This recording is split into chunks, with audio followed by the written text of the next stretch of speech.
Республикасының президенті жанындағы орталық коммуникациялар қызметінің онлайн брифингін бастаймыз. Бүгін Қазақстан Республикасының бас прокурорының орынбасары Ерлік Кененбаев мырза Қордайда орын алған қайғылы оқиға бойынша жүргізіліп жатқан тергеудің алдын ала қорытындылары туралы мәлімдейді. Ерлік Әбдірақымұлы, сөз тізгіні өзіңізде. Рахмет. Қайырлы күн, құрметті бұқаралық ақпарат құралдарының өкілдері. Бүгінгі брифингте Қордай ауданындағы орын алған қайғылы оқиға бойынша жүргізіліп жатқан тергеудің алдын ала қорытындысы айтылады. Жанжалды жағдайлардың пайда болуының алғы шарттары тек тұрмыстық тұрғыдағы қақтығыстар болып табылатынын атап өткен жөн. Ағымдағы жылдың 5 ақпанында Қордай ауданы Сартөбе ауылында тас жол үстінде екі түрлі ұлт өкілдерінің арасында орын алған жағдайдан қарт адамға жарақаттар келтірілген. Бұл қылмыс бойынша екі адам күдіктенуде, оның біреуі сот санкциясымен қамауға алынған. Жақын арада тергеу жұмыстары аяқтап, істі сотқа жолдаймыз. Осы ауылда тұрғындарының бірі 7 ақпан күні өзінің басқаруындағы Honda Odyssey маркалы автокөлігімен полиция қызметкерлерінің заңды талабына бағынбай өзінің үйіне кетіп қалған. Үйінің жанында автокөлік жүргізушісі өзінің туыстарымен полиция қызметкерлеріне қарсы күш қолданған. Күдіктілер бірден ұсталып, сот санкциясымен қамауға алынған. Олардың заңсыз әрекеттері полиция қызметкерлерімен жауаптарымен ғана емес, сондай-ақ куәлердің ұялы телефондарына жазылған көптеген бейне жазбаларымен расталады. Осы оқиғаны интернет ресурстардағы бейнероликтерден де көруге болады. Ағымдағы жылдың 18 наурыздағы сот үкімімен осы 3 адам кінәлі деп танылып сотталған. Сот әрқайсысына 1,5 жылдан бас бостандығынан айыру жазасын тағайындалды.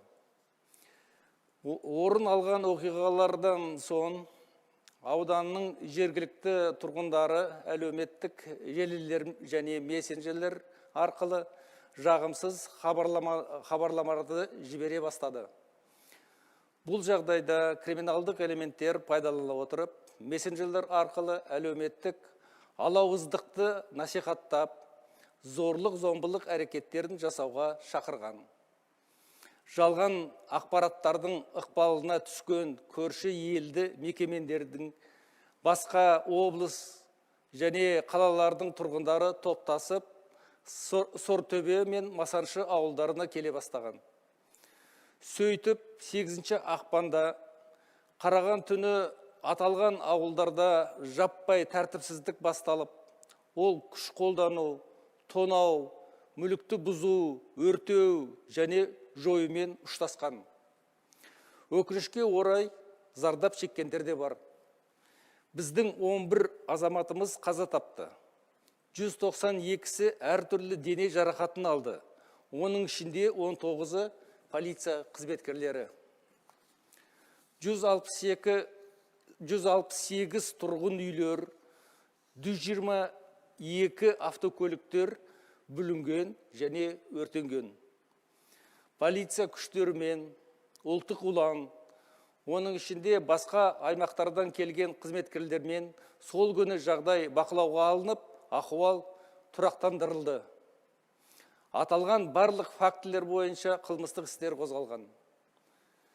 Осы оқиғалар біздің елімізге және көп ұлтты халыққа шығын келтірді.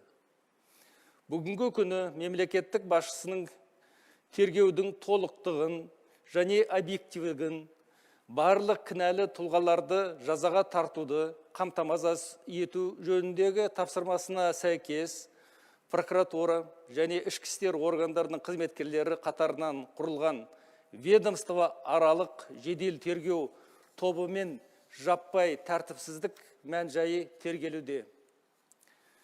Барлық бүлінген объектілер мен автокөліктерге қарау жүргізу аяқталып, тиісті сараптамалар тағайындалды.